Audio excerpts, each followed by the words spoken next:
Okay, it's July 22nd, 2010, and this is the Parks and Rec Advisory Committee meeting. I am the Chair, Brian Watt, and to my far right is Mike Mitchell, Patrick Smee, Marty Burke, Lynn Betteridge, Ted Shoemaker, Stephanie Kite. Scott Archer, Community Services Director. Okay, great, super. We got a good meeting in store tonight, and the first thing is I know we've got a chance to look over the minutes. Approval of minutes is the first thing on our agenda. We have two agendas to approve because our last meeting was our tour of the many parks that we're responsible for.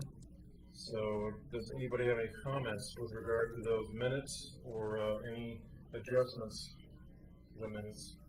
Just to give you a little bit of additional information. The minutes for June with the tour, there's no conversational type stuff in there. It's just these are the parks we went through. Right. That's as good as the minutes are probably going to be for that one because it was really just informal. Other than so we're required to keep at least some minimal record of the meetings. If you wanted to add anything, you're welcome to do that. Well, I will make a motion to approve the minutes from 5/27 and from 6/24. Okay, do we have a second? I'll second. All right. All those approved of that? Aye. Any opposed? All right, the minutes from 5/27 and 6/24 this year are approved. Brian, can I interject for a second? Yes, sir. Failed to put on the agenda, and I meant to usually when we have a first meeting with a new member, I usually introduce a new member right at the top of the agenda just to make sure that we've acknowledged, but I didn't do that, so oversight, we might want to introduce Lynn before. Absolutely. She has been appointed as of since the last meeting. She's formally, officially a member. Right, so Lynn has already introduced herself, but I can introduce Lynn Betteridge to my left, and we welcome you to the committee, and really, in our hearts know that you'll be a great addition to our committee. So Thank you, I'm honored. thank you. Welcome, Lynn. Welcome. Okay. Number 3, citizen comments on issues and items not on the agenda, and I see a lot of citizens, but none that we did not expect to see here tonight. So I'll move on to general business. 4A, which is the Singer Falls project update. We have Marcia Wimmer here this evening, and she's speaking on behalf of Rotary Club tonight, and going to give us an update on the Singer Falls project, which is, to me, outstanding news. So, and I guess let's pull up our PowerPoint, switch your screens there, and we'll let Marcia take it over. You wanted to have any introduction, I'll just jump right in. I'm representing the Rotary Club of Oregon City, and I am the immediate past president. And before I even took over as president, I started thinking about what we can be doing long term, and discovered that we are celebrating our 75th anniversary of being here in Oregon City in November of 2011. And I'm one that thinks it's never too early to start planning. So, especially when we're wanting to do something as significant as some public art in Oregon City, and we need to do some fundraising along with that, and then a whole public process of that. So, we were established in 1936, and in 2008, we actually created a vision statement. A lot of people think of Rotary as being just a group of old men with money, and you can see that I'm not a man and I'm not made of money, but we won't talk about age. But we really are a service club and part of an international organization whose motto is service above self, and we've been providing service here in the local community for almost 75 years and wanted to mark that with an anniversary project. We wanted to create public art and enhance some landscape. Wanted that to be in downtown Oregon City. It's really becoming a revitalized area, and I think with a revitalized and economically viable Main Street, it helps enhance the entire area of Oregon City and around it as well. We needed to raise funds to enhance, for these enhancements and to provide some professional oversight to the project and the art itself. We as Rotarians are business people, but we don't know anything about art necessarily except to know what we like. We wanted to create a signature service project and some fundraising projects to help make that happen, and then of course to celebrate our anniversary. So we pulled together a task force comprised of several Rotarians. Sherry Anderson is with the county, she's our treasurer. Pam Bloom is with B&B Leasing. Chuck Clemens is an art advocate. He is also with the Community College Foundation on their board, and he's the past superintendent of the Oregon City School District. Sherry Hansen is a branch manager for Bank of the West here in Oregon City. But we wanted to reach outside Rotary as well, and because we wanted this art project to be on Main Street, we wanted to have the Main Street Oregon City organization also involved, so we invited Lloyd Purdy, the executive director, to be a participant, and also Cheryl Snow to represent the arts community, and then of course me. We have talked about where to put it. This committee looked at several things, several sites, still centering on Oregon City, and decided that what we really wanted to do was to enhance the falls. First thing we wanted to do was to get rid of that sign. And we weren't sure exactly who we should be getting permission from, but we've been talking with a lot of people and have a lot of support for that. In fact, I think people are ready to do some whitewashing on that right now and take it off.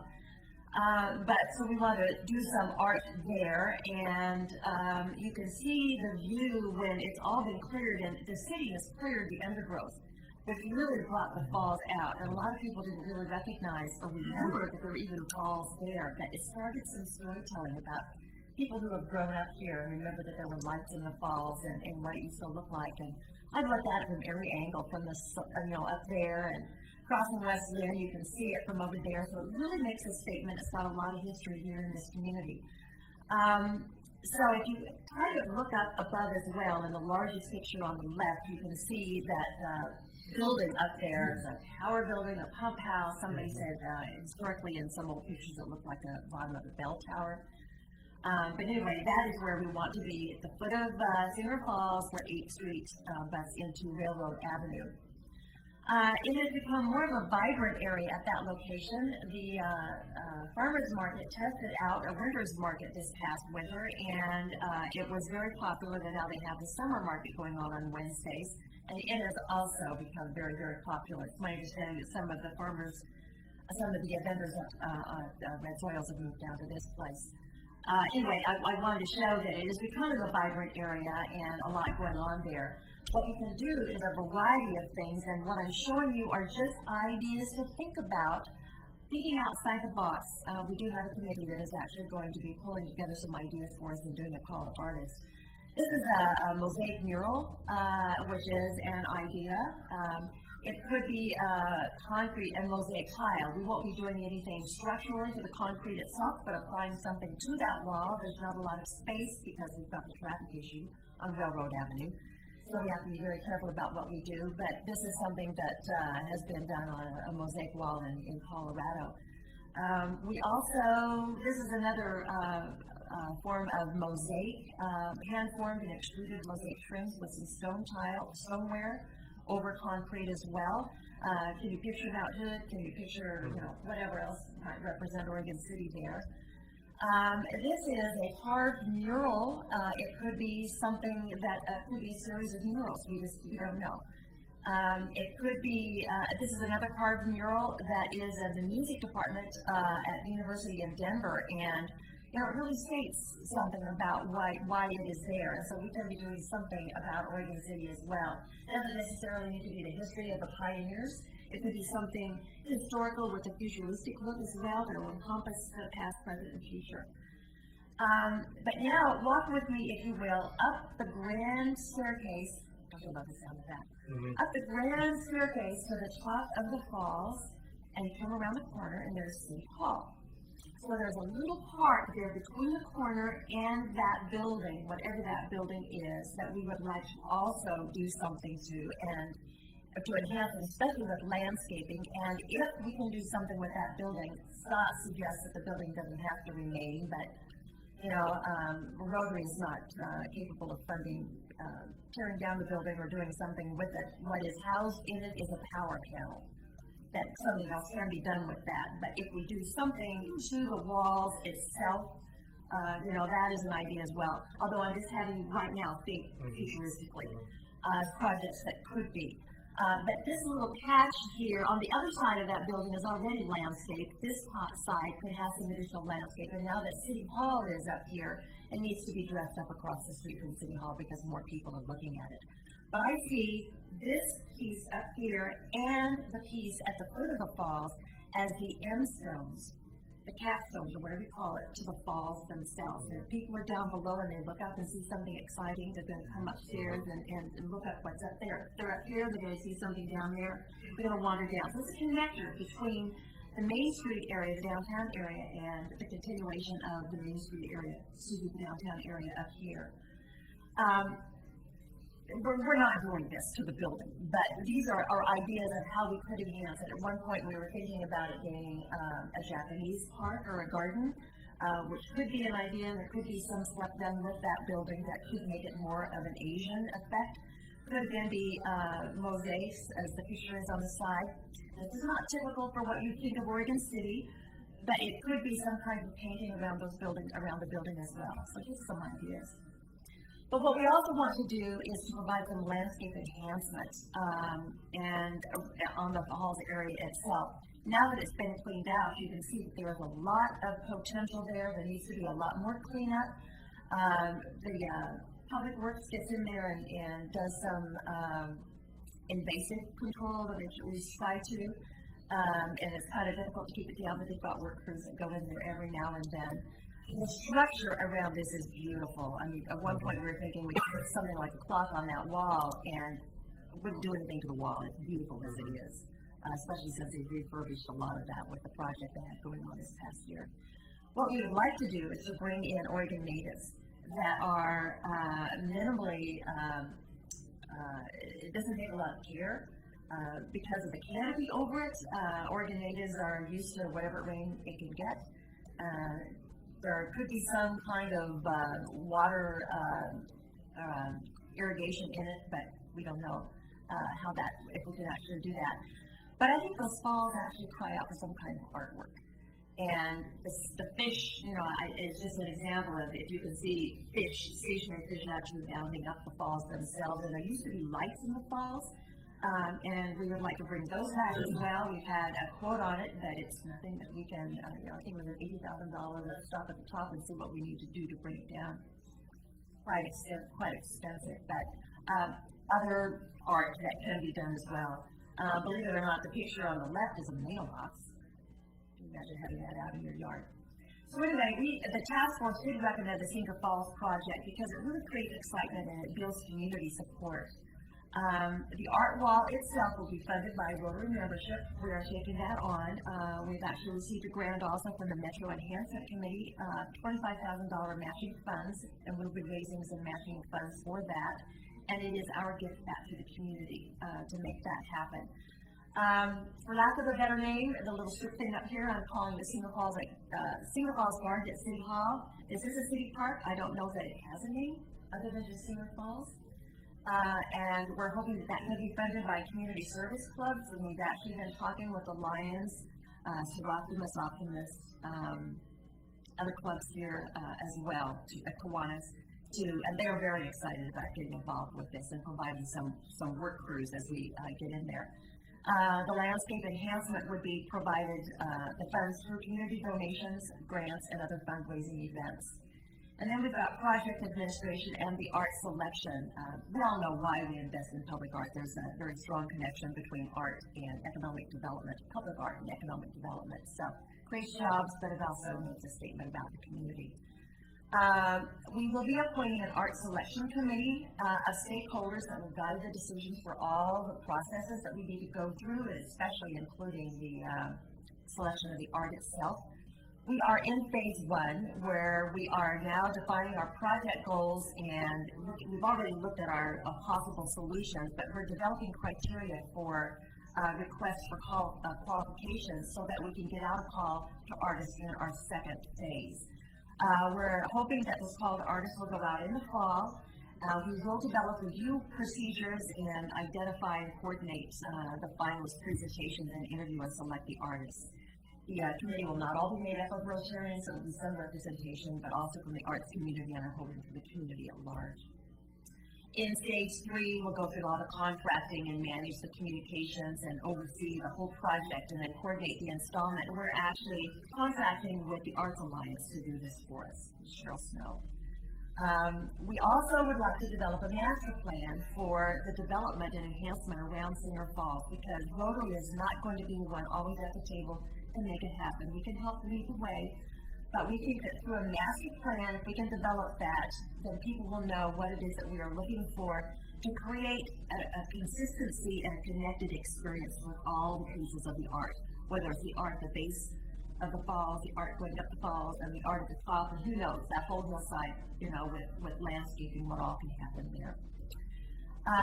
So with community involvement and project funding, it's actually going to start with our the Metro grant that we've received, but also community fundraising. We are going to be participating in a wine garden at the First City Celebration on Saturday, July 31st. This is the first time we've done this event. We've been invited to partner with the Three Rivers Artists Guild and the Main Street Oregon City group to pull this together with art, with the wine, with children's activities, also some other featuring art. So again, we're looking at these various phases. In my somewhat organized mind, I had phase 1, phase 2, and phase 3, and it's just kind of happy because, at least we're getting phase 1 going with the art bell at the base of the falls. So I'm really looking forward to getting this project going.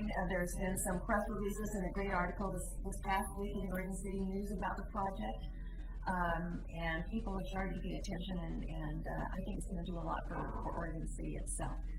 So we're calling it our 75th anniversary project, but we all know it as the Singer Falls project. I know that was fast, but we want to. Very good. Any questions or comments? It's wonderful. It's inspiring. We're excited. Yeah, congratulations. It's a neat deal. Thank you. Denise? Marsha, have you guys been looking at the public art process that the city requires? Carol will be overseeing all of that. That's why we have her involved. Yeah. I just don't want you guys to have a redundancy in your process and then have to go through the city process as well. So, with the city process, is any of that, would that be relative to what we're trying to develop as a master plan for the art in the falls? I think the master plan, and Scott can correct me, would go, if it's a city park, would be in a partnership with the city, but the art itself as a public art display goes through the city's public art process, and that has its own leaps and bounds to it, and it does take a little bit of time.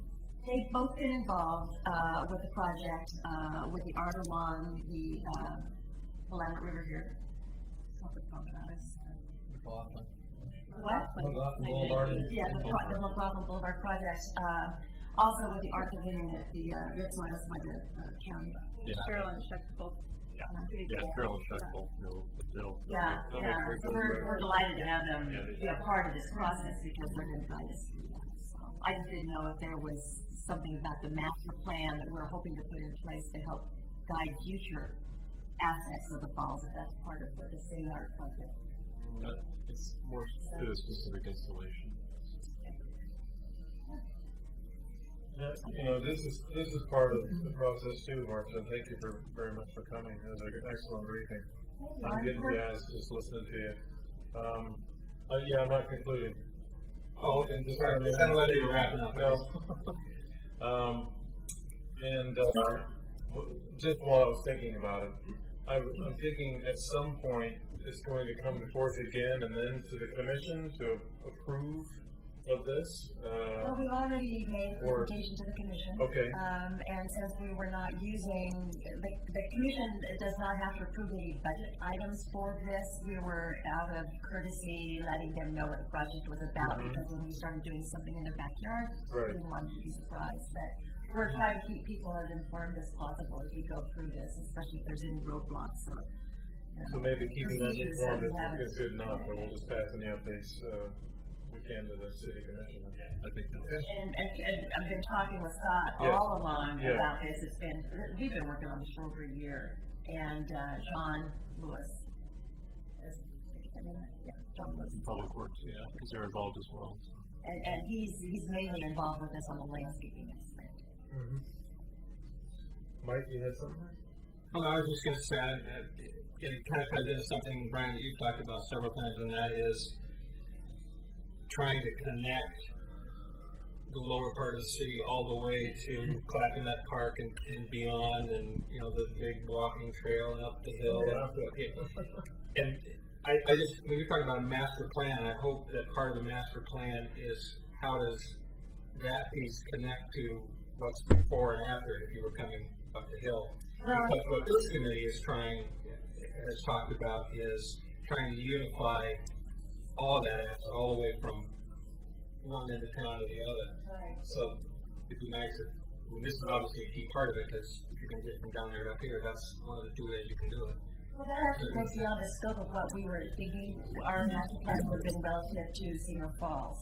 But from gateway to gateway, you know, I know that there are some things that are being tossed about through the Main Street Oregon City Board.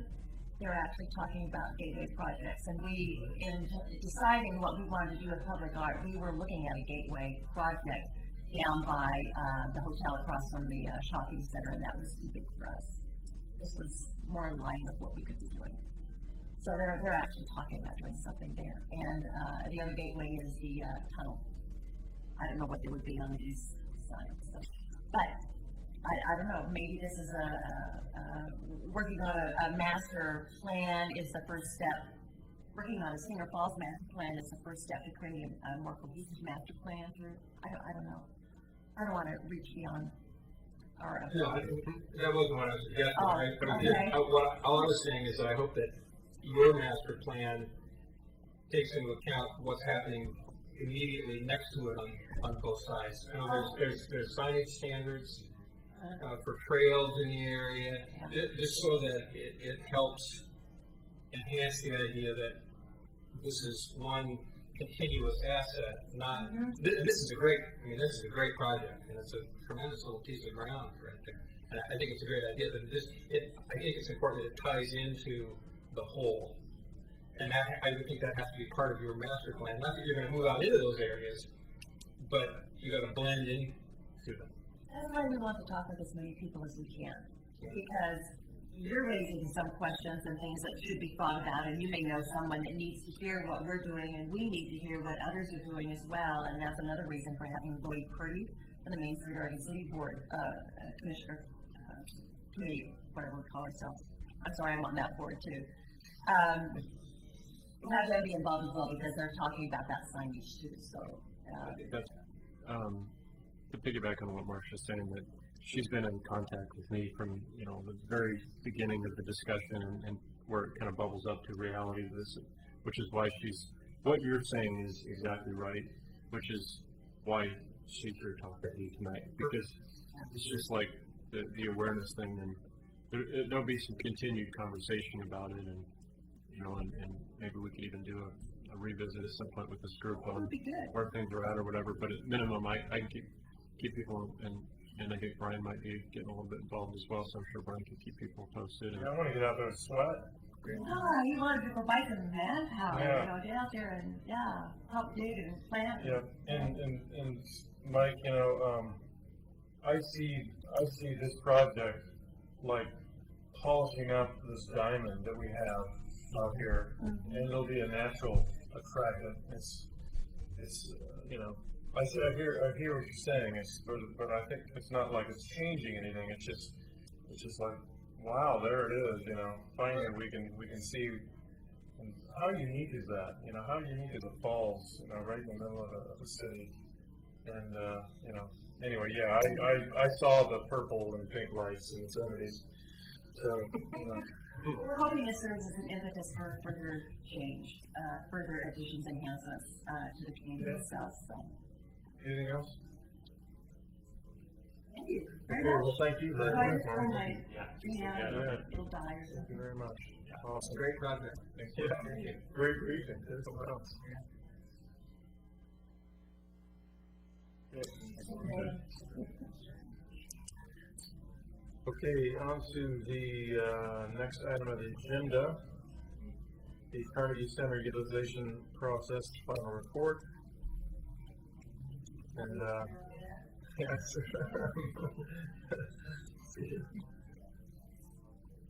I think you could say right in the middle of that, I guess, at the last work session that the commission had, and was able to, I think, adequately represent the task force. And part of my comments were just kind of from the heart as a member of that committee, and just wanting to share my personal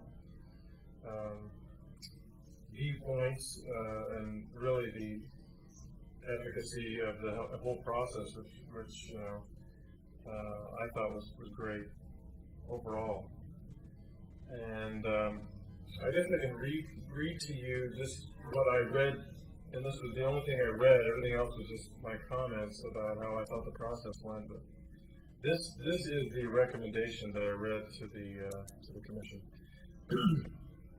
After considering the results of our extensive public outreach, the potential benefits to our city, the citizens, and the business community, as well as how to minimize the cost to the taxpayers, our task force recommends the following: that the city make plans for the Carnegie Center's eventual reuse as a multi-use arts and cultural center.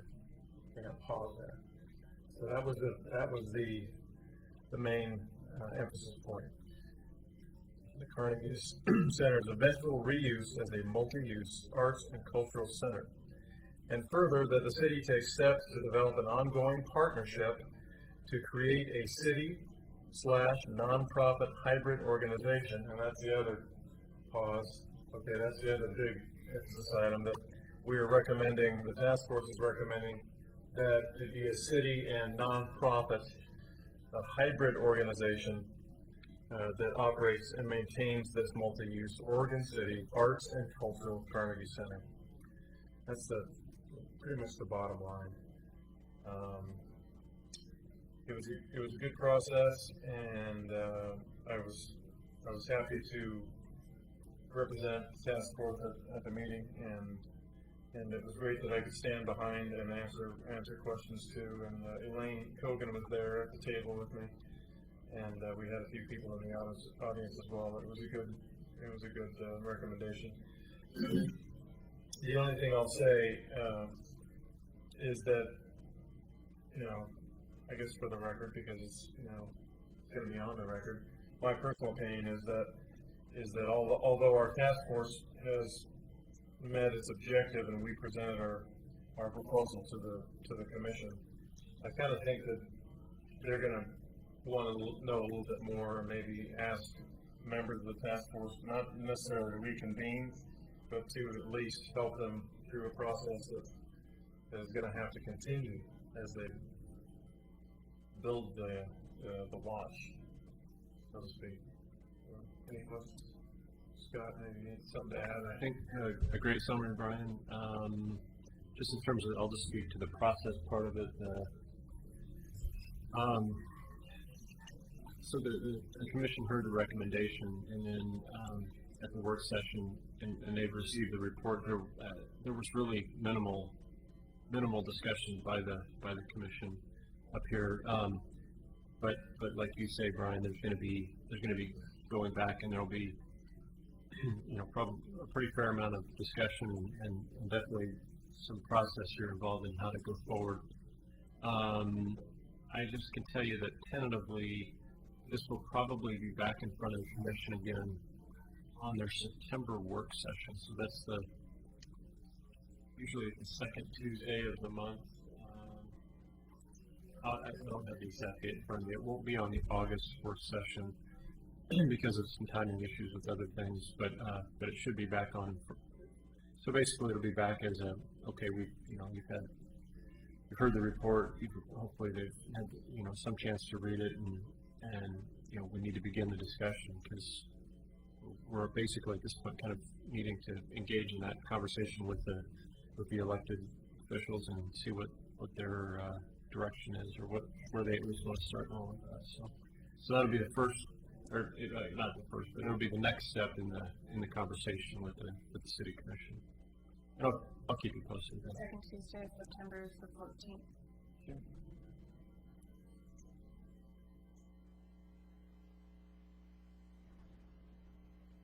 It'll be, I misspoke, it's the meeting will be, usually it's the second Tuesday, but in September it's the 7th this time, so Denise is right on what date I said, but I just looked it up and it was actually on the 7th.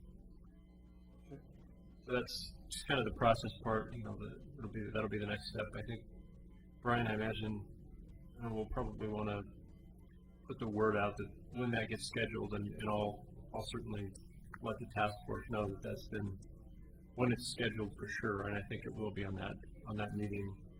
I'll let the task force members know, and, you know, if they want to come and stay engaged in the process or whatever. You know, some of the members may feel that they've done their work and their part and they're ready to step aside, so whatever.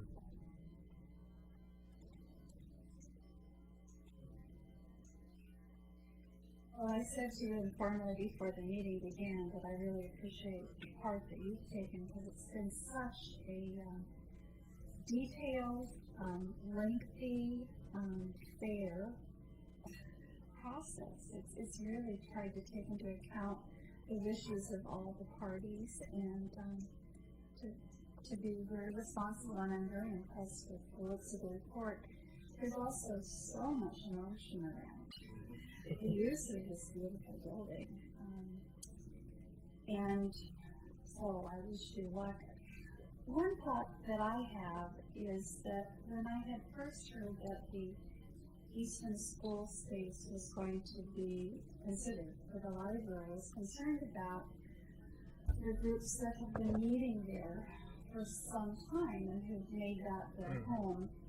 And I believe there's a group called the Crayon Kids that are, I think, a nonprofit.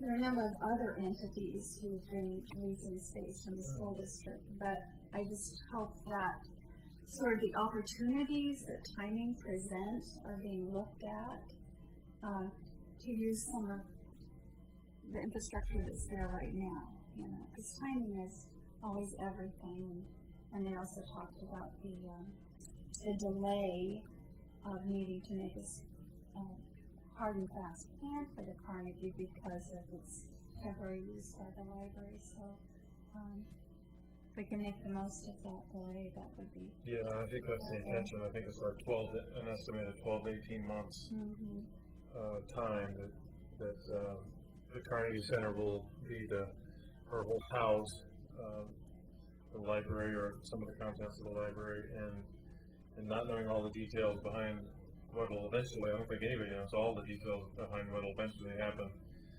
But I think all of those things will sort themselves out, the current occupants, and over the period of up to 18 months, or maybe even more, and then how to effectively use the space. And I know there's already talk about and some planning into the first and second phase of the new Easton School, and how it has the library. The first phase of renovation, the second phase of renovation.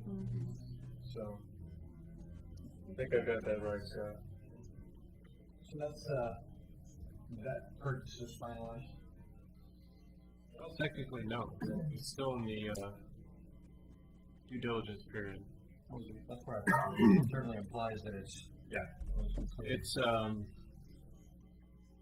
well, it's hard. I can't speak on behalf of that, so I'm not intimately involved in that process. But I'm obviously keeping an eye on what's going on there. It's moving forward, and there's a process that needs to happen before the city would close with the school district on the purchase, such as, for example, there's a few big things like contingencies that the city had for approval of the purchase, the rezone that's necessary for the library to use that facility because it's a different zoning requirement.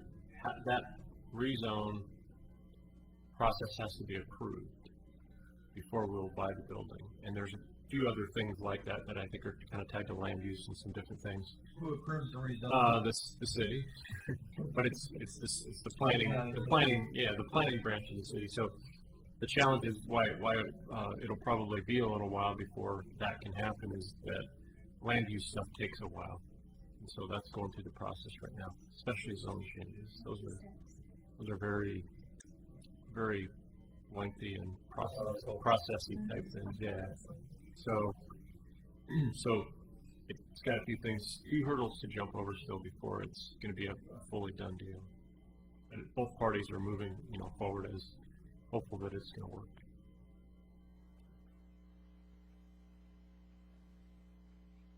Okay, let's move on to Charlie, Kenema Park Grant, and actually I'm holding in front of me this announcement for immediate release references information, or this part of the agenda.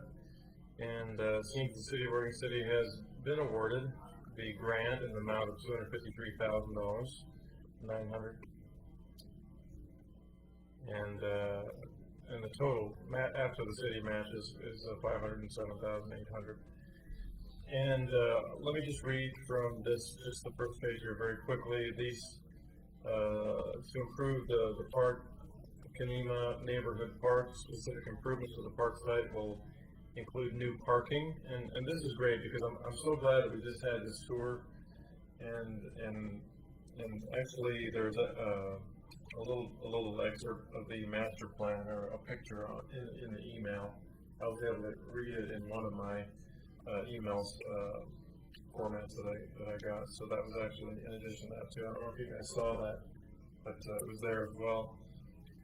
Specific improvements to the park site will include new parking, new pathways, and a trail which connect the adjacent metro property. We talked about that when we were there. It was great. New site furnishings, a new overlook area, new playground equipment, which we talked about. We pointed out that area. A new full-size basketball court, and I believe we parked on that. That's where we were parked, right there. Expanded open lawn area, new interpretive signage, new picnic areas, invasive species removal, and native plantings. So, wow. Great. Awesome. Just add to that, we received that announcement from the state. Again, this funding source is through Oregon State Parks and Recreation. These are Measure 66 funds, which, if you might recall, is a statewide measure that passed a number of years ago that dedicates lottery funds to outdoor spaces and recreation and park type uses. And there's even a percentage of that percentage that goes specifically toward these what are called local government grants, where cities and park departments and parks agencies and any type of governmental agency that operates parks can apply for these funds every year for your own local projects. And I think this is either the third or fourth of those grants that we've been fortunate to receive, and so we're definitely doing our best to get that. But this year it was the revenue funds are down. The lottery revenues are down, and the number of applications isn't necessarily down. So it was a very competitive year in this process. We actually, out of all of the projects, we ranked second overall. So we had the committee that ranks and evaluates and then makes this recommendation to the state felt that this was a very worthy project, and so we did quite well. It was really good. Yeah. When you say we, did you take a very active part in this? I did. Congratulations. Yeah, actually, love that. I also want to mention, thank you, I appreciate that, but have lots of help that goes into putting these types of things together. It's important to mention as well that Metro, as a partner in this application, played a very significant role as well. We partnered on the application, and that's kind of was their contribution to helping us put some funds in place. So yeah, lots of people were involved. Well, I don't think you can understate the need over in that area, and that's going to be a really great improvement for that. Is the city half of the money? Yeah, that's from our parks system development charges that we've talked about, the dedicated funds just for building parks and doing, things of that nature. So our SDC money is set aside and ready to be used for that. Budgeted for the year. So.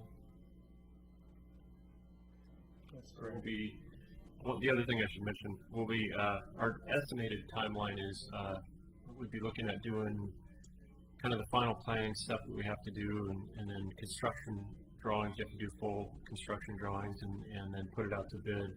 That'll take place over the next few months and hopefully be out for bid over the winter, and then be ready to go for construction in the spring and be open hopefully by next summer. I could see, in a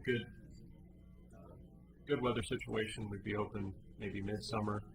In a less good weather situation or other unknown factors like issues with contracting or whatever the case may be, might be into the fall. But I'd say summer or fall of next year. We'll start honing in on that timeline more. So. Is there a deadline to expend those funds? There is. We'll be getting a contract from the state.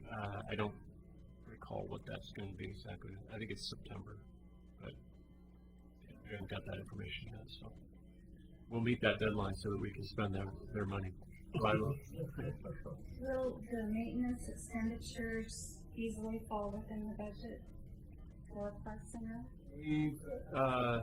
We've accounted for the potential addition of this. We don't have it's again, one of our greatest issues that we have, our greatest challenges as a department is with our capacity to maintain what we have, but we already maintain that park, so we're kind of already there, and it's not going to add a huge amount of maintenance for us.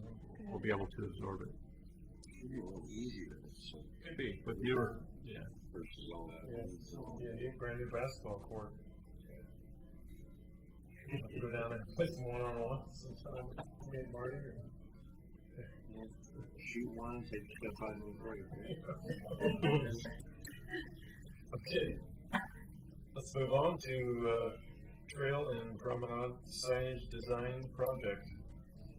Just a standing item for you as an update.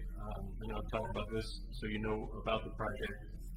Just to let you know, since the last we talked about it, that all of the signage for the promenade had to go through the historic review board process, and that took us a little bit of extra time, but that's all been approved, which is good, and with very minimal, if any, changes. So what you've seen previously that I presented is what we'll be doing. We're now in the process of, now that we've got the approval, we're beginning to work with companies to do the production of the signs. So they'll hopefully be up by the end of the summer. Took a little bit longer than we thought, probably just because it's the process stuff. So hopefully by the end of the summer, you'll see all that nice signage. You put out which one the actual went with? You put anything else? So it's on the city website, isn't it? No, it's not. That's a good thought. We might want to put out a little announcement about that or something and post some of those drawings. Pretty nice. Yeah. So that's it. Unless you have any other questions for me about that, we're just moving forward on the project.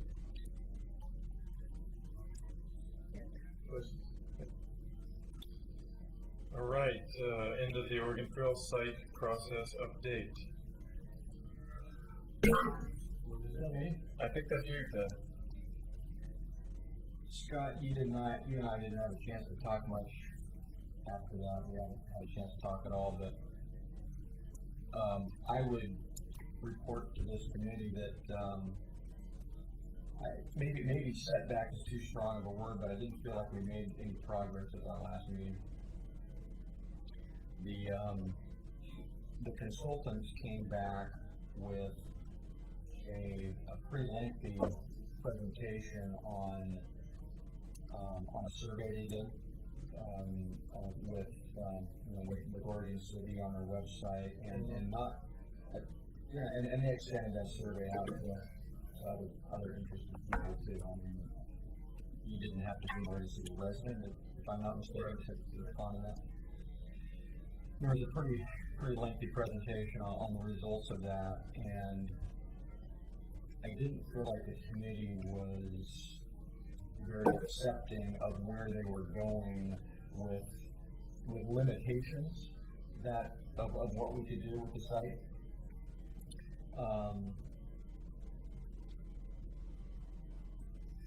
I think there's a lot of real passionate people about those buildings, you know, about the about the hoops and the icon that is, and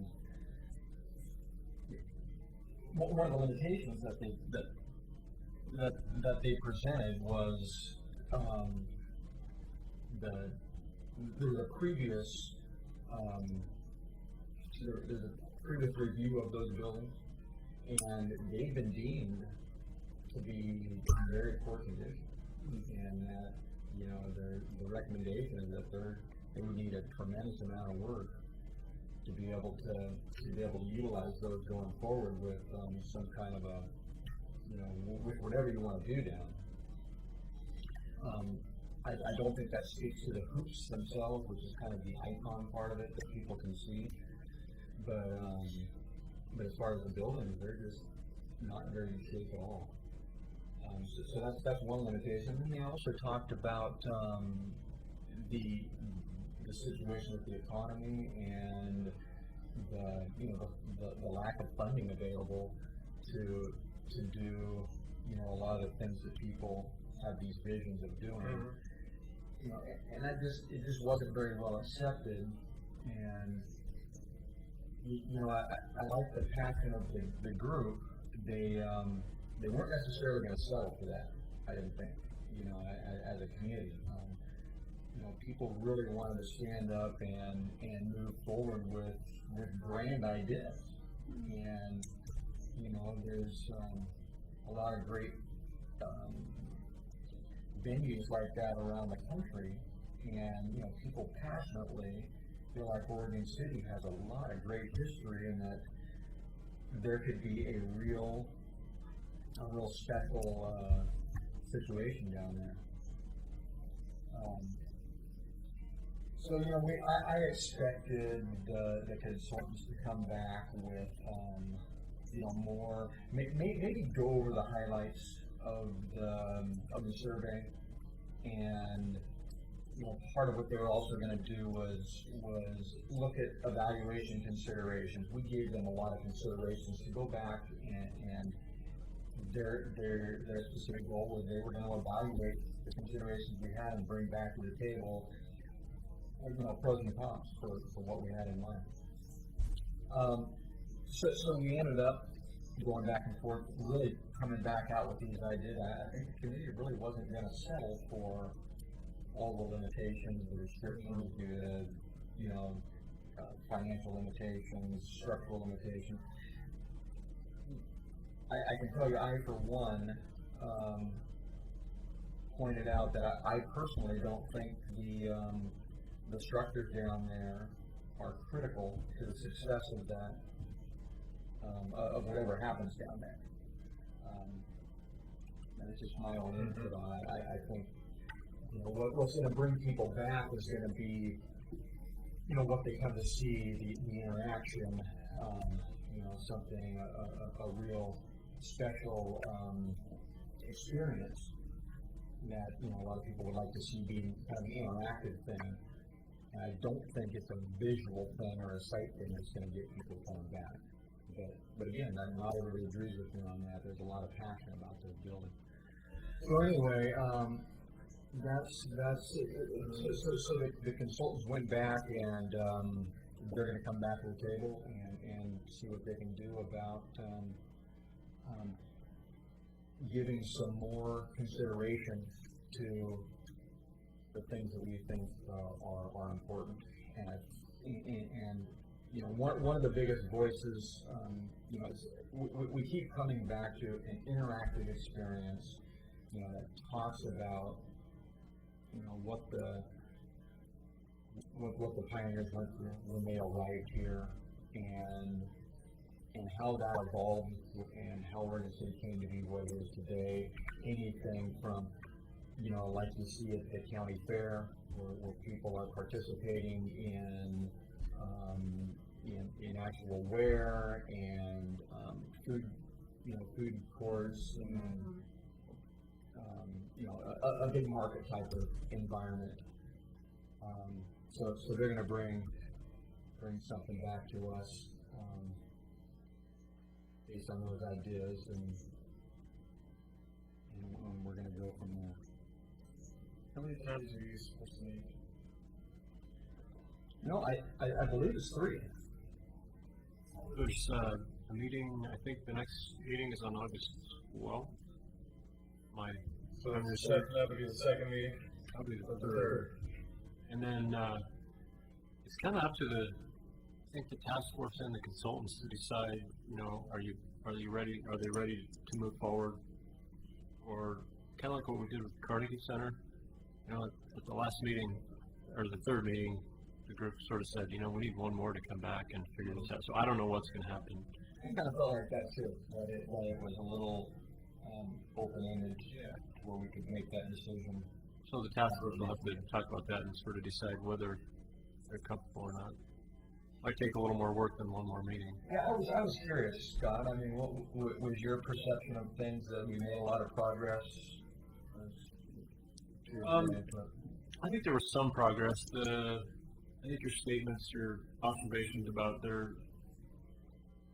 I'm not sure where the majority of the task force was at. I was there just as an observer of the discussion and provided a little bit of input as asked, but I don't know if I could really get a feel for what the majority felt, but I think there was definitely some differing ideas, is what I would say, as far as accepting what the consultant was saying pretty strongly about the facilities and the need to think about it differently and whatever and then the ideas about the vision and so forth. There's some pretty strong differing opinions, I think, in there at the table. So I'm not sure I could say I know what the majority was thinking. Mm-hmm.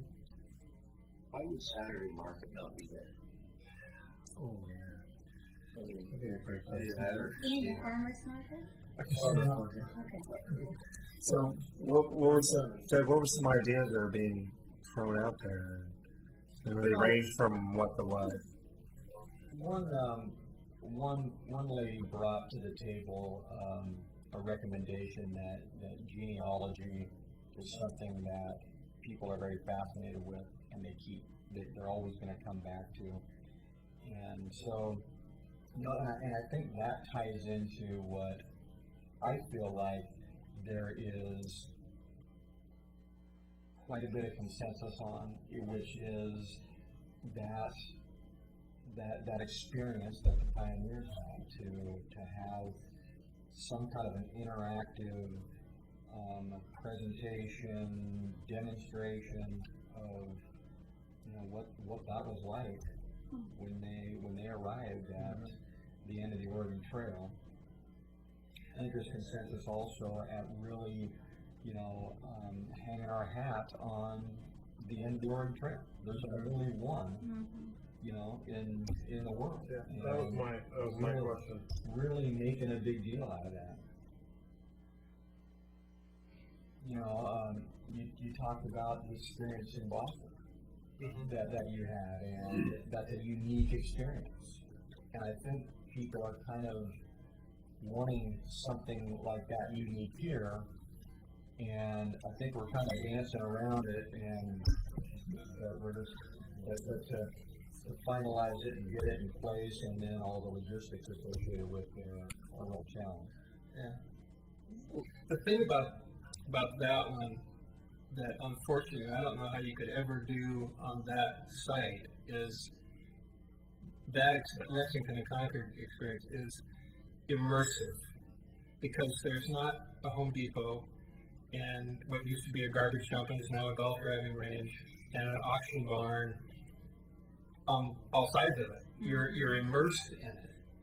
And I don't know how big that site actually is, but I don't know how you create that kind of an interactive, immersive experience in a marginal surroundings.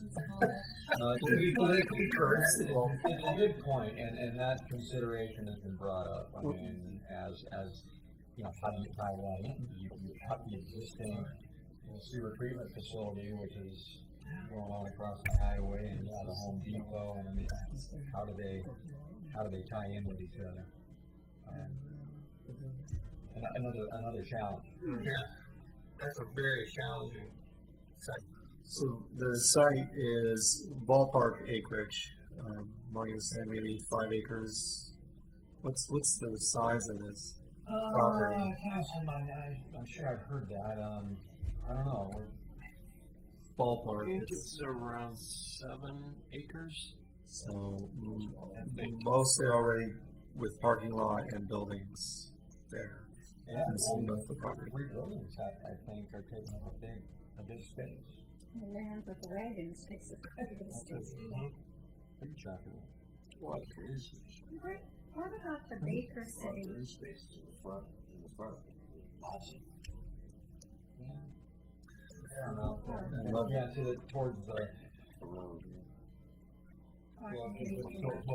well, yeah. 8.4 acres. Are you familiar with the Baker 8.4 City acres. end of the trail? No. Because my sense is that it was pretty successful, but I've never been there. I've been to Jamestown and Gettysburg, which were truly incredible and immersive.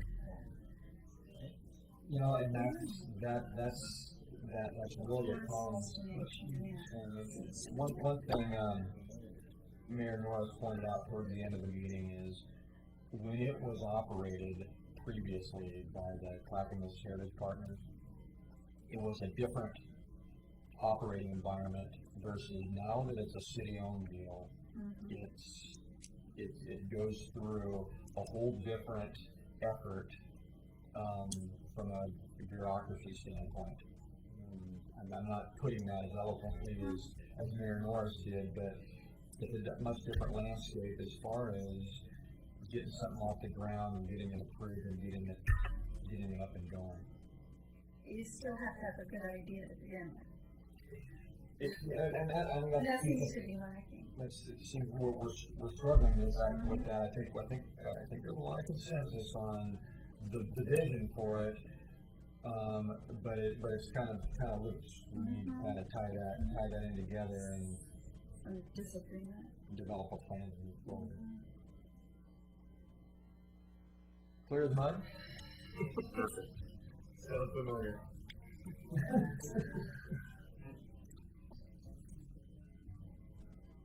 Okay, That can be heard. are we ready to move on? Okay, I think Scott's gonna update us on the Wesley Lynn Park property purchase or the Leland Road purchase, future expansion of Wesley Lynn Park. Right. So just an update, I've kept you apprised of where we're at. We've, what I can report tonight is that we've completed the review of all the property things, the contingencies, environmental reports, and, you know, tests and things that you have to do, and then all the stuff that you do, the titles and deeds and everything. And as of this week, we've lifted the contingencies. In other words, the city is satisfied with all the issues or the lack of issues or what have you.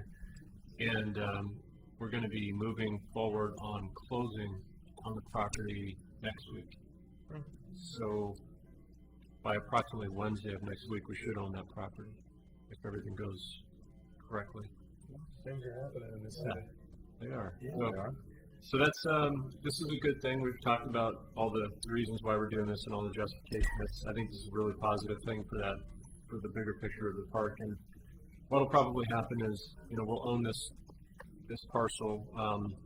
I may be bringing back some thoughts about that to you to start some discussion or what have you. But the idea is that it'll be kind of land banked, you know, for some future planning. One of the immediate ideas that I had was possibly improve the trail connection or the pedestrian connection from Leland Road to the park. I think we can maybe look at doing something fairly soon without going through a whole bunch of master planning. It's just basically to sort of formalize what's already kind of an informal pathway through there. You know, I might be bringing back some recommendations to look at doing that, and then of course we've got the more longer term look at what we're going to do with that property. But I think this is a really positive thing. That's it. Unless you have any other questions for me on that? You should own a brand new baby park property by next week. Good deal. Well, I'm just looking at our goals real quick. I mean, number one was identify funding for phase 2 and complete development for Westland Park. I mean, could be a facet of that, obviously.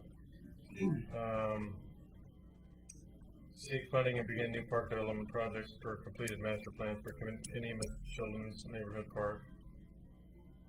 Playground installation of Kenema Children's Neighborhood Park. There's 3 goals we're working on, etc. Or determine future use of Carnegie Center. Trail linkages, standardized signage. That's 5.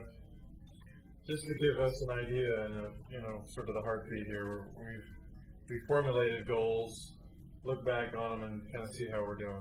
I think it's a good idea every once in a while to reference the goals and know that we're making significant headway, as we've already mentioned. So let us go to letter G, or golf, as I'd like to say. Oak Tree Park and Josephine Street extensions. We're here for this one. Bear with me just a few seconds. I'm trying to pull up a picture for you. I apologize. I understand there's an issue on some of your screens. All of them like that. I have never seen that, and I have no idea what that is. So hopefully by the next, we'll write that down on our check-in list with our people that know more than I know. It looks like The hammers, yeah. You see that, Jose? Yeah. So you've already written that down? Operate at this resolution. This system will self-destruct in 10 seconds. Don't want to ruin it. I don't know. You might be able to see some of this, or I guess you can kind of look behind you. Let me. Everything but the very middle. Yeah. Okay. I'll do stuff at the top and bottom. So what I'm giving you a quick briefing about here is that what is called Oak Tree property, or Oak Tree Park, which is the little patch of grass next to the South End Road Fire Station, which is right there. So this is South End Road, and this is the newer fire station, and this is actually our city park. This is one of those interesting parks that we call it a park, and maybe a lot of people don't even know it's a park, but it is a park. We maintain the grass, and that's really kind of all it is. There's a driveway that goes off of the, I forget the side street here. It comes in to service the back of the fire station parking lot. There is an application, a land use application that has been working its way through the process. It actually started back in 2008 by the pretty good sized church right here. And I just went blank for a second on the name of the church. Anybody remember the name of that church? It'll come back to me. Anyway, the church has made an application. I believe that I reported to CRAC way back when this started as a sort of a kind of a heads up type of a thing. I was reviewing the minutes and I couldn't find anywhere that I had reported, but I thought I remember talking like under my director's report or something at the end of the meeting that this application had come forward. Well, it's been quite a while, and some of you, or several of you, probably weren't even on the committee then. But the long story short is that the church has made an application to do some redevelopment stuff, and this redevelopment is the title of your agenda item is Josephine Street Extension. And so, keeping in mind that picture, scroll up here. This is sort of the development proposal. Now, looking at basically from the same view, this is again our Oak Tree Park. This is the church, and their development plan actually calls for realigning and putting this street, which is Josephine Street, through. And what is that? Is it Lafayette? What's the name of that other street? apologize, I should know that. I think it's Lafayette Avenue. Yeah, that's Lafayette. I was trying to recall what the name of it was. Still don't remember the name of the church, which I don't know why. I can't remember that. Methodist. That's correct. Yeah, thank you. Why I'm telling you about all this is because the land use proposal process stuff has moved forward to the point where they're kind of nearing preparing to receive approvals and so forth. But what's come up as part of this process is that there's a sliver of our park property that is impacted by the creation of that new roadway. And there is a provision in our city charter that basically states that if any use that is not any use of a park that is not for park or recreational purposes, any change to the park use in that regard has to be approved by a vote of the Oregon City residents. And it's a very minor strip. It was the opinion of staff. We were asked to give I was asked to give my opinion as the department director at some point along the way. Does this have any major impact on the park? Do I have any major objection to that? Frankly, this is a property that it has open space value, but it really has pretty limited recreational value. Mm-hmm. It's not very highly used. It's not signed as a park. It's just an open space that we take care of. In fact, it would be probably one of those open spaces that if we ever had the opportunity to explore selling off some of these pocket parks, and I think we talked about these kind of things on our tour recently. This would be one of those properties I would recommend, and again, that would also take a vote of the people. We're not talking about that tonight, but just to give you a flavor of what I think is pretty, I think is an extremely minor impact to our park. The fire department is supportive of everything, and we're a partner with them, and so there haven't been any roadblocks in terms of any of the departments or the fire agency or anything. The developer, the church, had questioned or contested: does this really require a vote of the people? Does the charter really enact that charter, or are we talking about something that was so minor? Well, our city attorneys spent a considerable amount of time reviewing that question, and in a recent city commission meeting where this was discussed, where the developer came forward and there was pretty lengthy discussion, the attorney wrote about a 5-page memo that basically said, yes, his opinion was this very much enacts the charter. And he presented that to the city commission because it's their interpretation of whether or not they believe that is, and they supported the opinion of the attorney. So it appears that the developer is willing to incur the cost. There's no cost to the city of doing this because it's not our project, but we're impacted. The developer, the church, is willing to go forward, pay the cost of putting this on the November ballot to ask the question of the voters: would you let us have this impact on the park? How much is the impact? 6 feet, 10 feet? I wish I could answer that, Ted. I apologize. I don't have that information. I could look that up and get back to you.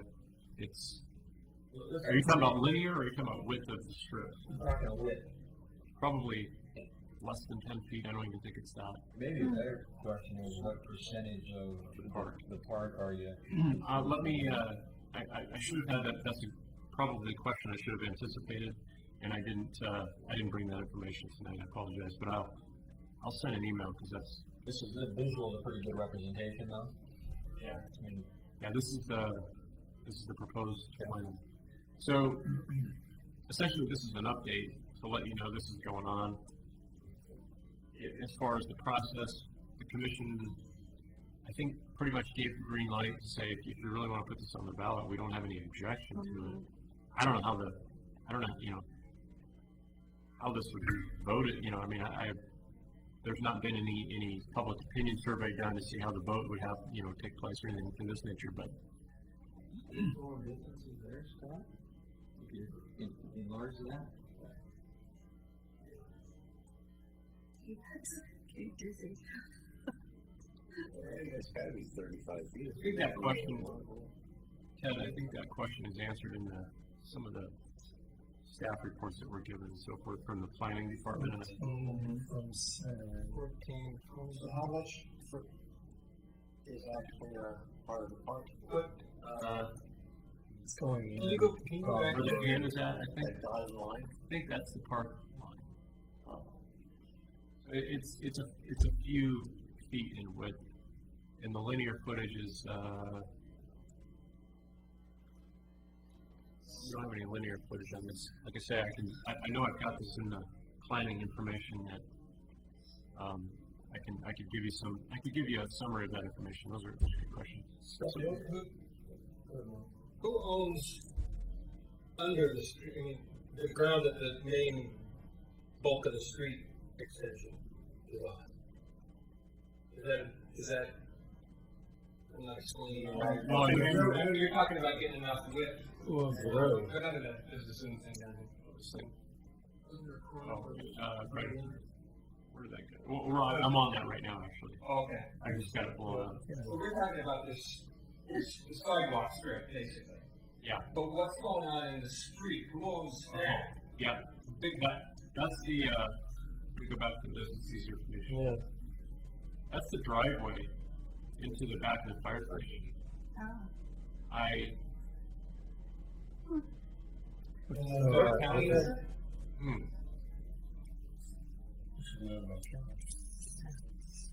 So I guess I don't know if that's Or fire the department or if the city owns it. the city owns it and just allow the development for the fire department and county.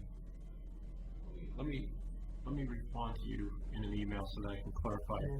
So I guess what I was asking is that effectively part of the park now?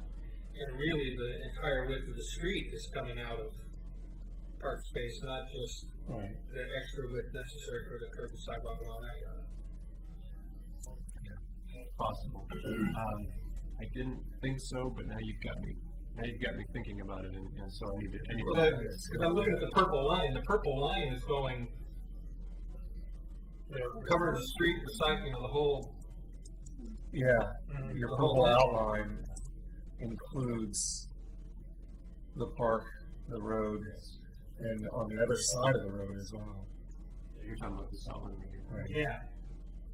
Is that just to highlight the area that you're Yeah, looking and at? that's what I think so, but I don't want to say that for sure because I don't recall. I think that this dashed line here, that kind of connects to that, I think this is basically what we consider the park. But again, I need to verify that. I apologize for not having a little bit better information tonight for that. So, is that a housing project going there by the church or what? I mean, they're gonna sell the property and put it out as Oregon City United Methodist, yes. Thank you. It's, Yes, they're proposing to do that development there, so I suppose it's some way to generate some funds and do some things with what they own for property.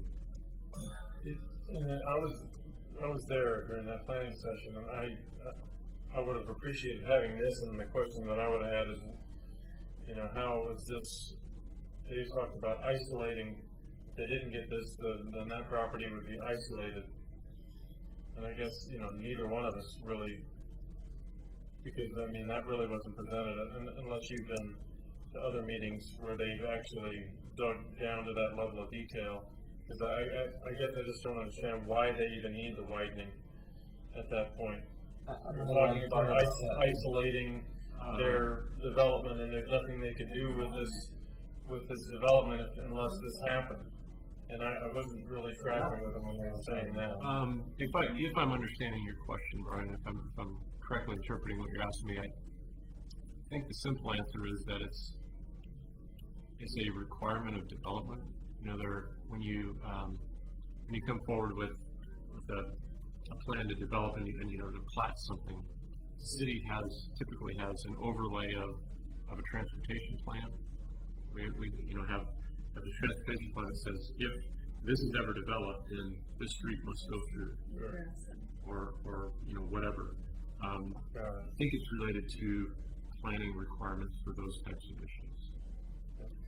And they have to go through at certain widths to be able to support emergency vehicles. A certain level of street, whether it's a residential, or local, or collector, or whatever. So basically, sidewalk will be on that part. So, can I, for clarification, who owns the land to the top of the picture? Yeah, right here. Yes. Not the city. The church has no connection with that? I don't know. That's not our property, so I haven't any reason to know that, other than my assumption is that they plan to do that. They've developed either some level of ownership or some level of easement to do that or something. I'm not certain who owns that. Can you go back, just real quick, can you go back to the Google Earth or whatever? Or the overlay. Yeah, okay, that helps me out.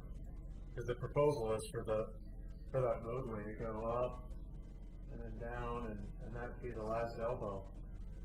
So what they were talking about is, well, you'd have that road that goes up and then down, and then you'd have no way to get out. It would be isolated. It'd be a huge cul-de-sac or a dead end. And the one thing, Is that fire right? and emergency, the fire department won't allow that. They're gonna be able to get in and turn around and fix it. Yeah.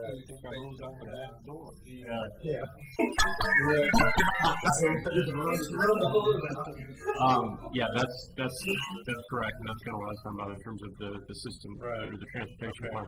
I was having trouble. I do know that the city has policies. We used to build cul-de-sacs, but now the newer planning standard is we try to avoid developing them. It's just they're not, because they kind of just dead end, and there's nowhere for people to go, and of course, people that live in cul-de-sacs like that because traffic doesn't come through, but the planning, the way planning is, that stuff kind of changes. So anyway, so I'm gonna just to wrap this up from my perspective. The first thing is just information for you to make sure you understand that this is going on.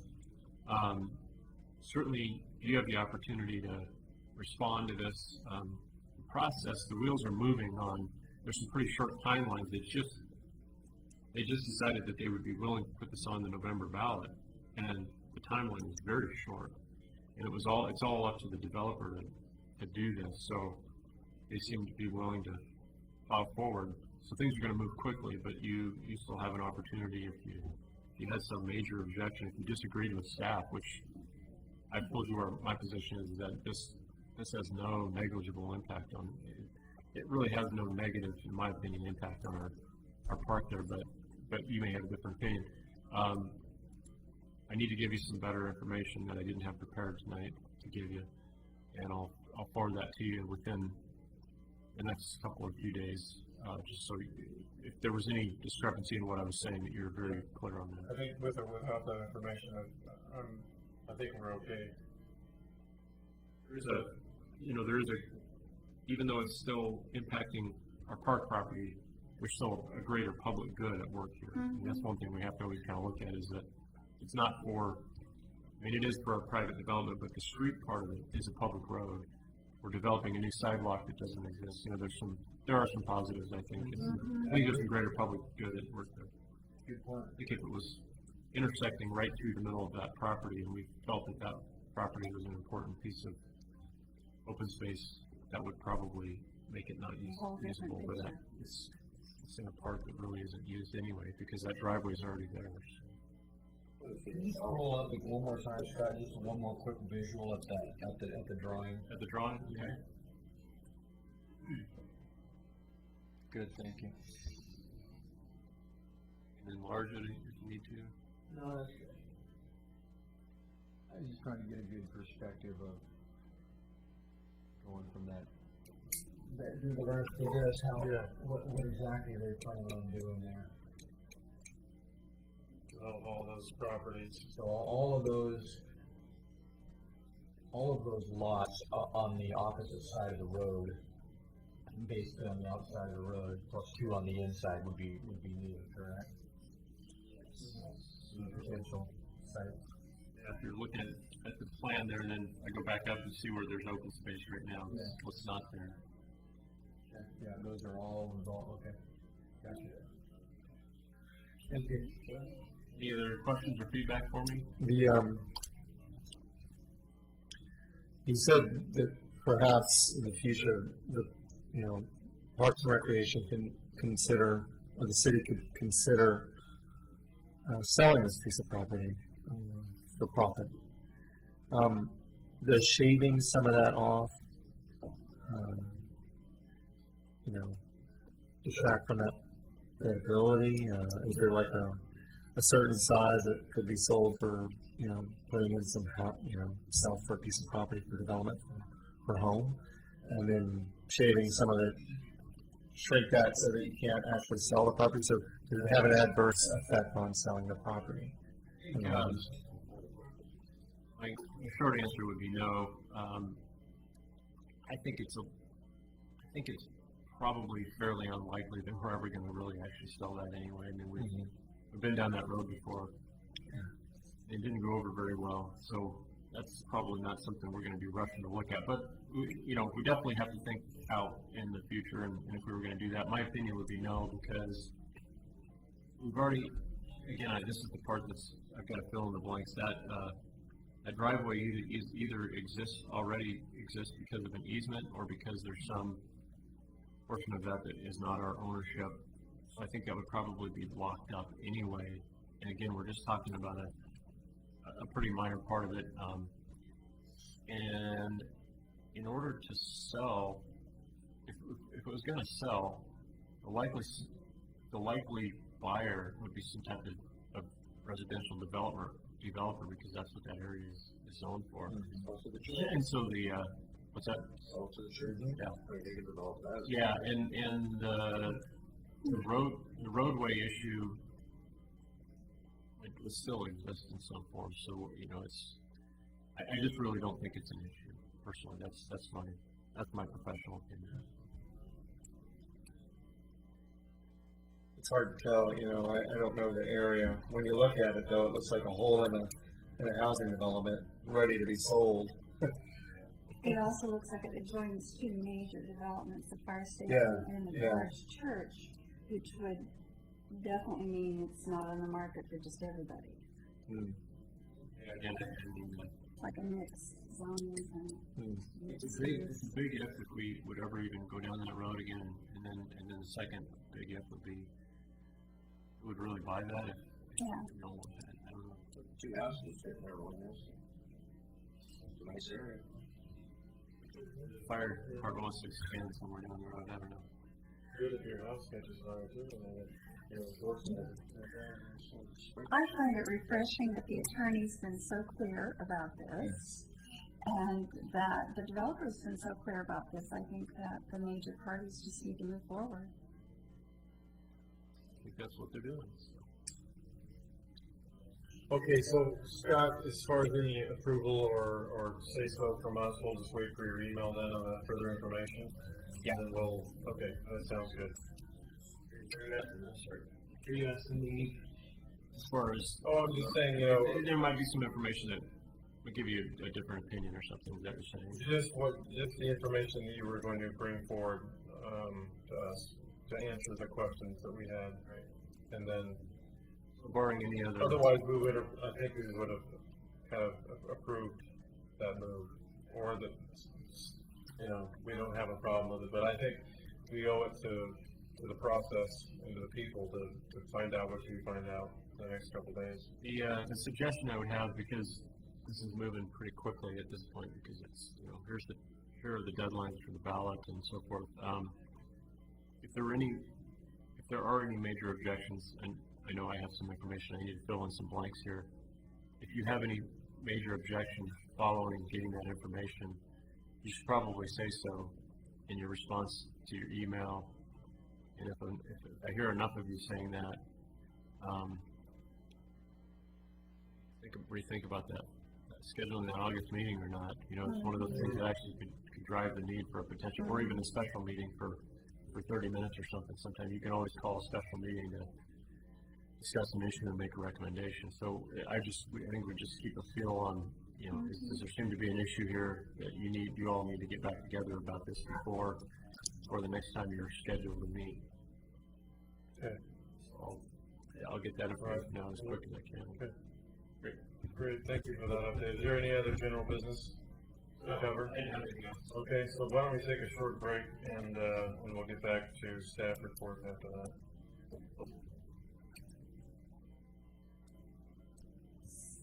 On pause.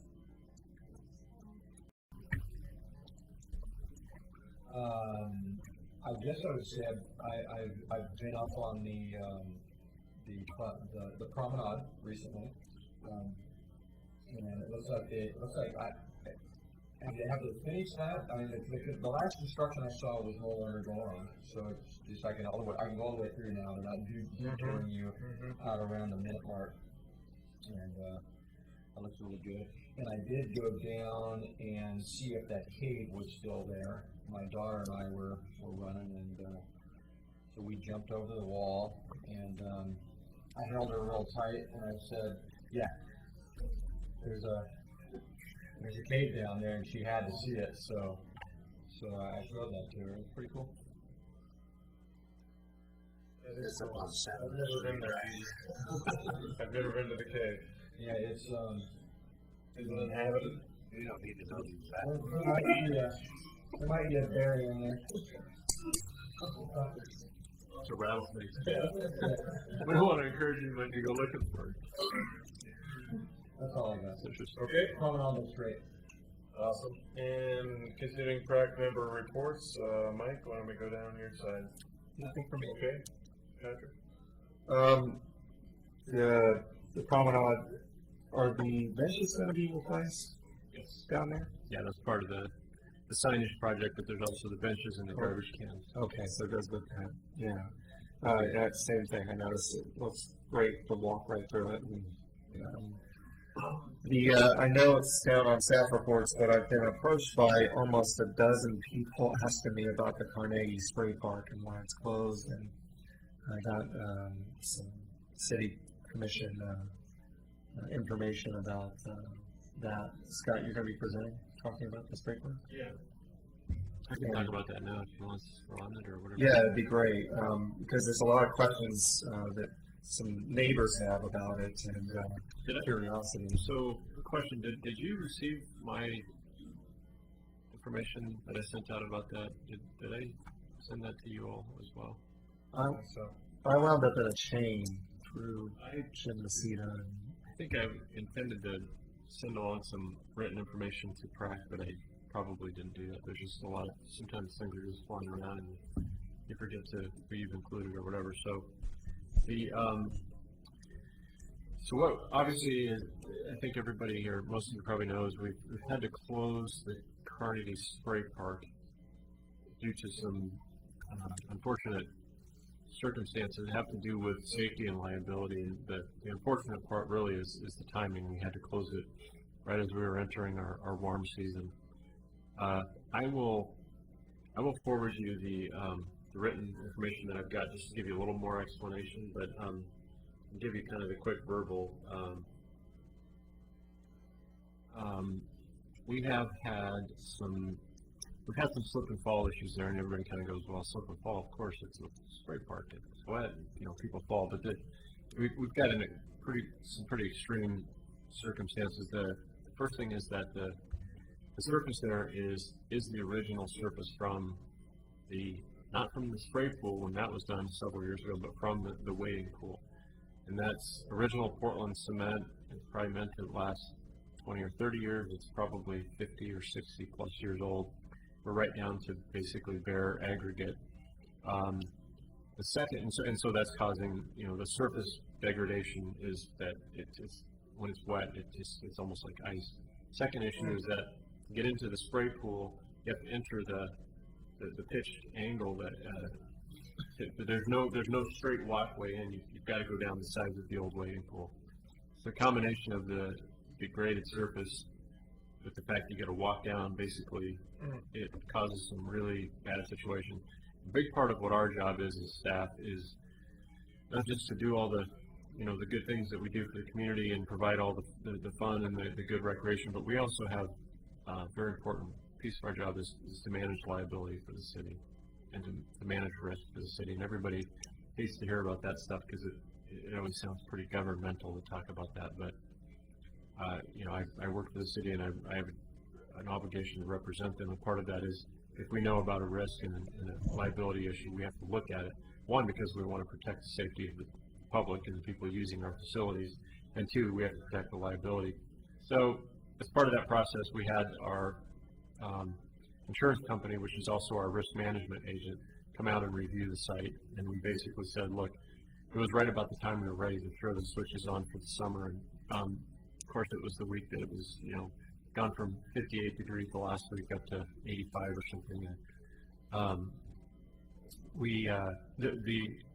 The report from our risk management insurance folks was, in no uncertain terms, we can't support you running this facility until you fix this problem. And the liability exposure of us going against their recommendation is pretty extreme.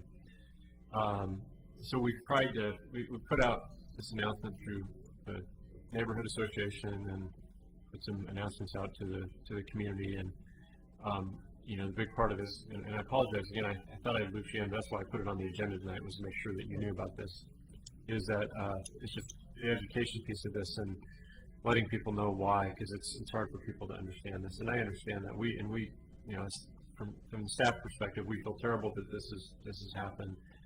It's a very popular feature, but we really just have to go forward with this recommendation. Our plan moving forward is, in the meantime, what we've also been telling people, there's some signs up, and continue to tell folks, is that we do have other options. If you're looking to cool down on a warm day, you can go up the hill to use our Rivercrest Spray Park, and that's open and running. And we've also got the free wading pool that's on the outside of our swimming pool. So if folks show up and they're really wanting to go cool off, they've got those other two options. They're not right there, but I think they're still good options. Going forward, what we need to do is basically we need to level that surface completely. So take the pitch out, take the old wading pool part of it out, and basically level that, and then put in a new type of surfacing that is more slip resistant, that something that would be more functional, like we would have at Carnegie or at the Rivercrest Spray Park. And our plan is to have that done before next season. So this is we're going to lose this summer of operation, but we fully anticipate being back online by next year. And the good part of that is that if we fix the problem, then it'll be good for quite a few years into the future. So that's kind of the shorter story of what's really, there's a lot more information to that than that, and that's why I'll send you that written information as well. So any monumental changes when they do that, or is it just fill the basin there so there's not a slope, and they have the same spray shootout, or they want to redo the whole thing? You can jump in here too, but the easy fix is that we'll do what you said. We're probably going to do a little bit of adjustment of the nozzles, the spray features. They'll still be pretty close to what you see. They're going to be in ground and just surface, nothing that's up in the air. That's a relatively easy fix. While we're in there, it's kind of like, as long as we got the thing open, we'll take a look at some other minor operational issues that we've been having. Nothing that's kept the thing from running, but just some stuff that has to do with water pressure and some things like that. So you won't see something drastically different. We talked about this with our city commission at the last commission meeting to just announce that this was going on, and I was given a report. Commissioner Nacita actually proposed that we consider doing something a little bit more of an elaborate design, sort of like, well, as long as we're going to fix it, let's take the opportunity to look at something with a broader appeal to it. And I need to revisit that thought with the commission, so I'm not quite sure where that's going. But Denise, correct anything I've misspoken about there, or add anything if I've forgotten something. The only major thing and we proposed this a couple of years ago, is that the water is on the main line to the Carnegie Center. And so when we turn on the spray park, you get a lot of water hammer when the valves open and close. And over time, if you continue that process, you'll deteriorate the water lines inside the building. And so what we proposed then and are proposing again is to split the system and put a meter for specifically the spray park that will eliminate the water hammer going into the building. So that's the only major change, which is just an actual update improvement. The proposal that we had looked at is maintaining the flush nozzles. We may change out the current nozzles that are just like water fountain nozzles. We would do low flow pending, our process of looking at something greater and more appealing. Our initial glance at it would be low flow water nozzles so that we have more of them all flush. But if we have an open concept to look at something with a greater appeal, we'll kind of pursue that as well. Yeah, it's you've been seeing. There's a lot of water parks that are popping up in little towns and communities. Being from Florida, we have pools and water everywhere, and water parks we don't really have them. It's like you just go to the ocean and you go to someone's pool in their backyard. But here in Oregon, it seems to be a lot of families go out to these water parks. It's quite a draw to the parks. And I never really paid attention to it. It's all spray park closed during the summer, so a lot of people were very bummed out. Anyways, that's all I have. Questions and report on. Thanks, Scott. Hi, Chairman. Actually, the tour that we did of all the parks last week was pretty neat. I mean, I was born in Oregon City, and I did not know quite a few areas that actually were listed as city parks before. And so what I did is I took my wife around, and when we were driving, we just spending some time together. I said, "That's a park. That's a park." So it was pretty neat, because she was raised here as well. So it's kind of nice just driving around and showing her areas that were considered parks, but really can't get from woods. It was fun. Okay, I don't really have anything to report. Thinking about piggybacking on the spray park, and what Commissioner Nocita mentioned, and I did wade in that park as a little kid. And I'm sorry to keep messing with audiences. I think, and I've seen spray parks that had a wading feature to it too. And if there was some way that it could still be a part of it, I think that would be valuable. Is consideration even being given to, after all, it's a park, there's historical significance, it's in that neighborhood. Obviously, John McLaughlin did not create the wading pool himself, but, that wading pool is pretty iconic to me, and have something that would look similar to it or have a similar function would be, at least in my mind, something that I would like to see. Can I comment on that, just to give you a little bit of additional info? So the issue with that is the reason that you're seeing a lot of the wading pools disappear. So like that very wading pool turned into a spray pool a few years ago. Up at Rivercrest, the spray park used to be an old wading pool from the 50s. Right next to our city of Gladstone, and their major park, and I think it's called Patterson Park. They had an old wading pool that was something that anybody grew up in Gladstone always knows about the wading pool. That's now a spray park, and these are just some local examples. That's going on all over the Portland area and all over the state of Oregon. There are new rules from the state that make it a lot more challenging to operate a wading pool. It's health and safety regulations from Department of Health and Human Services, DHS, that regulates pools.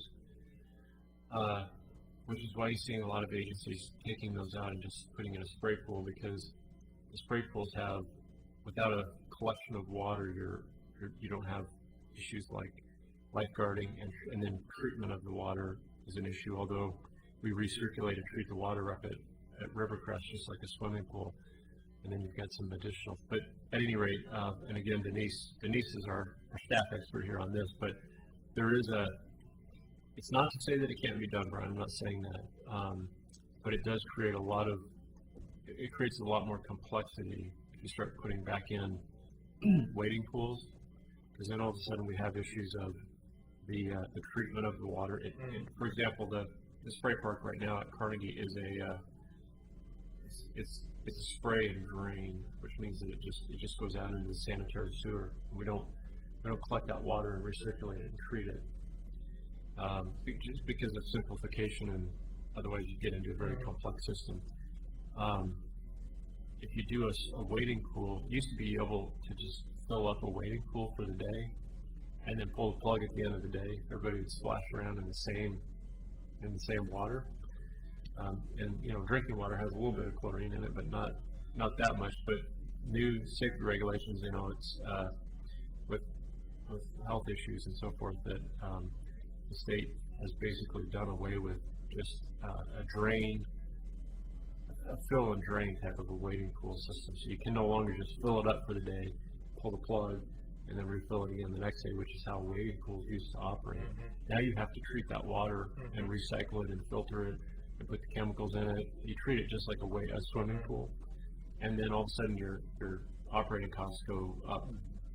And, just like I don't even know how many times. Yeah. Too many hours in the wading pools when I was growing up. We all survived. I was in those wading pools. It's like, but anyway, that's just to give you a little bit of a flavor of what we're dealing with in terms of if we have that discussion. Yeah, good. We can certainly do that. It just changes the complexity and the costs and the maintenance of it significantly. So. Just to add to that, the reason they're all rapidly changing over from wading pools to spray facilities are that the code had asked that by the end of last summer, there are no more hand-feed chemical wading pools. It all has to be on an automated recirculatory system, so it has turnover rates within that body of water. So it's such an expensive endeavor. It's cheaper to do that with the induction of a spray pad. The changeover, because of how much you have to do underground and to the side of it to create these recirculatory systems, it's almost just as cheap to demo it and do a splash pad. So that it was a mandate as of end of last summer. So there are no more hand feed chemical vehicles. You actually have to do a recirculatory system. I think 34 years down the road, you're going to have a group of kids who are going to be talking about their experiences at the spray park. Like we have of the wading. Air park.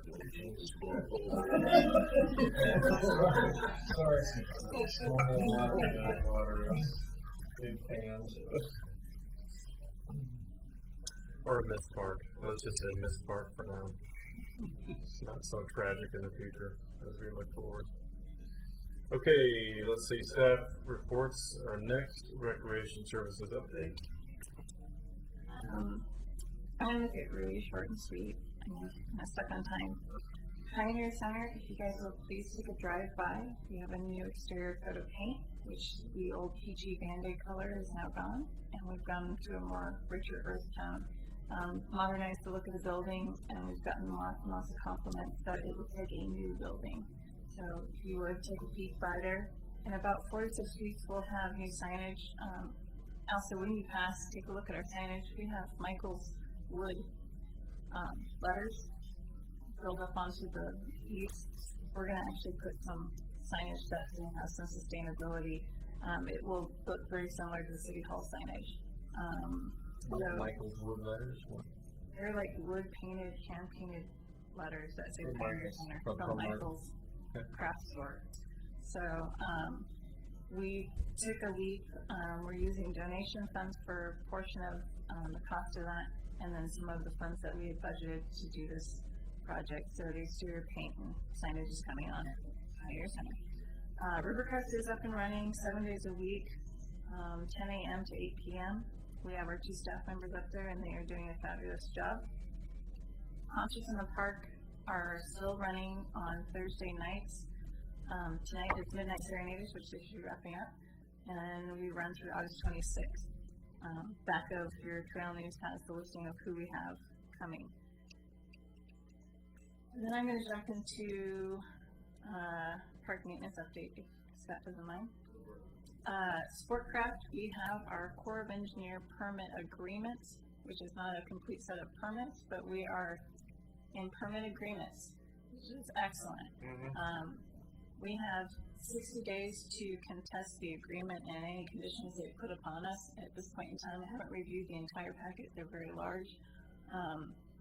I don't foresee any issues that we would have. We're going to run it by the Oregon State Marine Board, make sure that they don't see anything out of the ordinary, and we'll sign those agreements, send them in, and then we'll have permits in hand.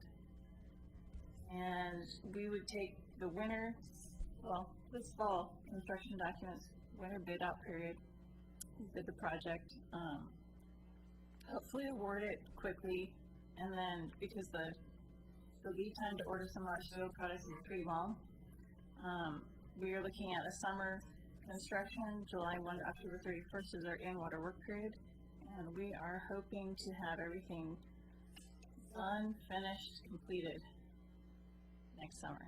We do have a sign up at Sportcraft. We have a sign made, it's either there or will be there by the end of the week. And the only other thing we'll have to do, because it's a grant, the grant ends at the end of June, we'll have to ask for an extension to get it through the construction period. But we don't foresee any issues with that either. End of October 2011, completion date. Have to be done by then. But I think we'll be done prior to October 31st, barring any issues with construction products. Congratulations. That was easy, wasn't it? Yeah. A 3-year permit, okay. For process, It was unbelievable. for a less than 3-month project. Forward to it though. And Put that one to bed. thanks Denise for your reports. And then the only thing I have left is a reminder of the volunteer recognition appreciation event next Thursday the 29th. And all of you are invited. Hope you'll be able to join us. It'll be at the concert in the park at Carnegie.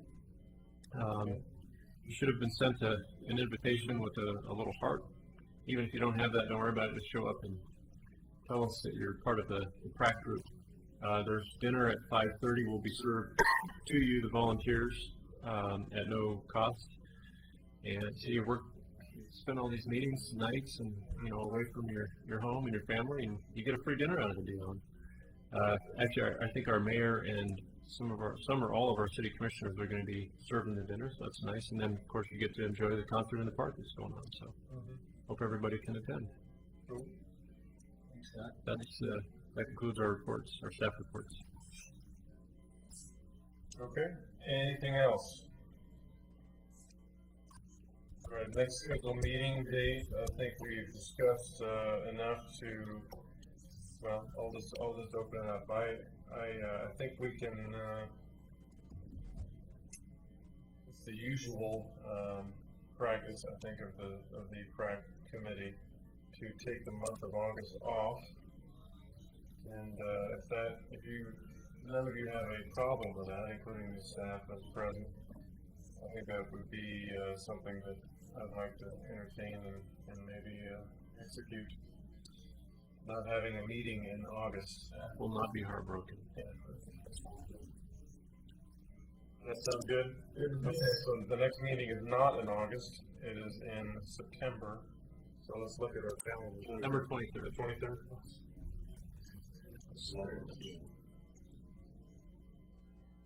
Okay. 23 September 2010. Right back here. Okay.